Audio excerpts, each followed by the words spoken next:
ได้รถไถใหม่แล้วเนาะได้รถไถใหม่แล้วได้เนี่ยเด้ดีใจนำเพื่อนสบายดีพี่น้องทุกคนอันนี้ก็อยู่ที่สวนเกษตรนาบ่าวเพื่อนเนาะเห็นเพื่อนก็กว้างๆเนี่ยเพื่อนปลูกหลายอย่างมีว่ายมีมะเขือแล้วก็มีหมูน้ำอยู่พุ่นแล้วก็อยู่พุ่นเพิ่นปลูกพวกหลายอย่างเนาะเพิ่นมีดินหลายมะเขือของเพิ่นก็ปลูกบอนที่ถึงกระตอไม้ก็มีเนาะเบิ่งสิพาไปเบิ่ง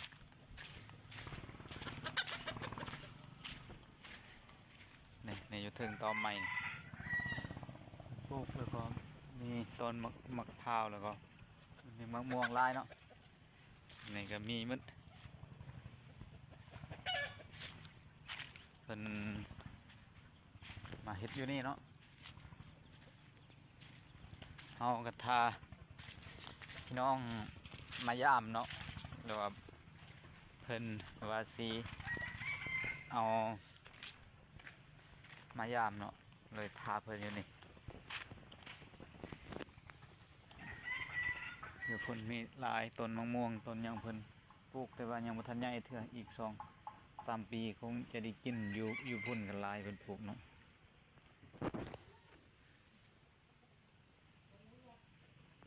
ในนำเพิ่นเบิ่งเพิ่นใส่ไฟฟ้ามืดเลยจะมีต้นมะม่วงต้นกล้วย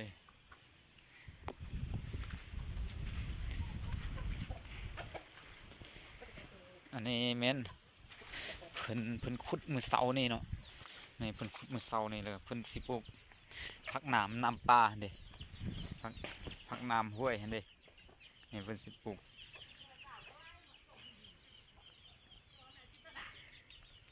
อันนี้แม่นต้นมักซิดาแล้วก็มีหลายอย่างเนาะเพิ่นเฮ็ดอยู่นี่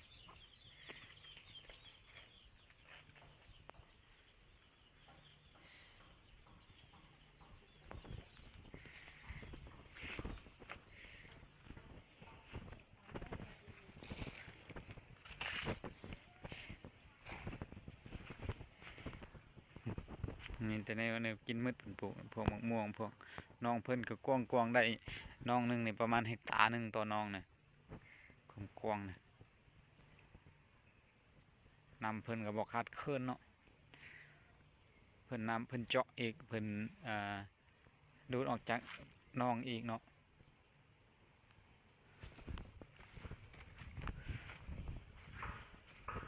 เฮาก็บ่ฮู้คือสูตรของเพิ่นเนาะจากเพิ่นเฮ็ดแนวใดเบิ่งนี่เห็นบ่เพิ่นปลูกมะเขือนี่เพิ่นใส่ตัวนี้ต้นเก่าคือสิแม่นเพิ่นถอดออกแล้วบ่มันหมดอายุแล้วบ่ต้นไม้เพิ่นใส่อีกนี่แต่กี้มากหลายตัวนี้นี่เพิ่นเจาะอยู่นี่อีกนี่เจาะบ่โหดมาแต่พุ่นล่ะน้ำมันสิไหลออกบนนี้นี่เนาะแล้วเพิ่นเจาะนี่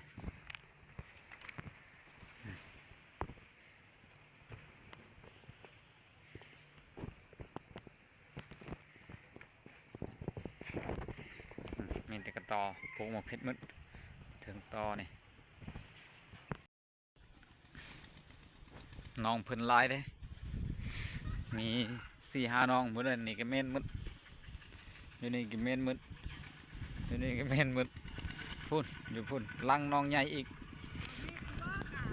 พุ่นอยู่พุ่นก็มีมึดนี่มาแล้ว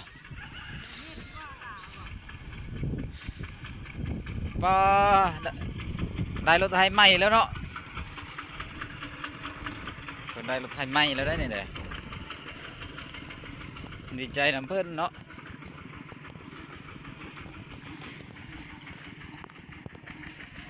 น้ำบ้าวเนาะ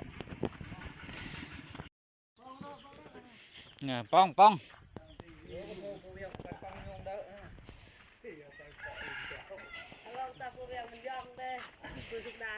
่อไปง่ายมูนายเสียลูกแค่ปะโจ้อ๋อก รักเนาะเรียนเนาะ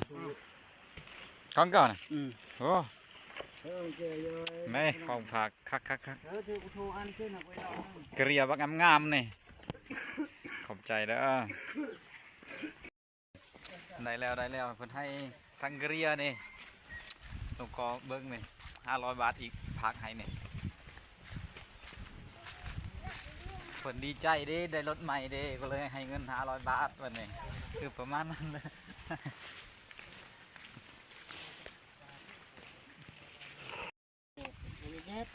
เวลาบ่อีกเกตตะจันนี่นี่ก็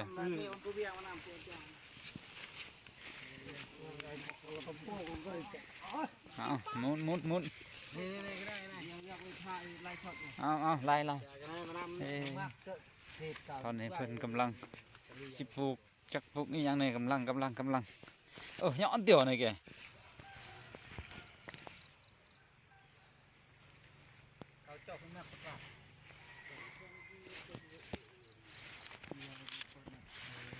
น้าเปิด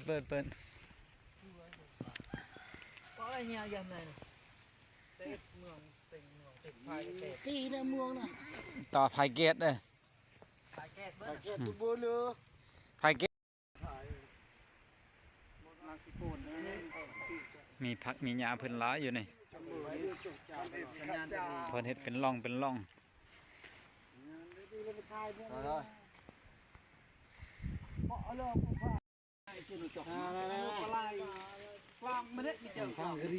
มาบ่ได้ นี่ครับ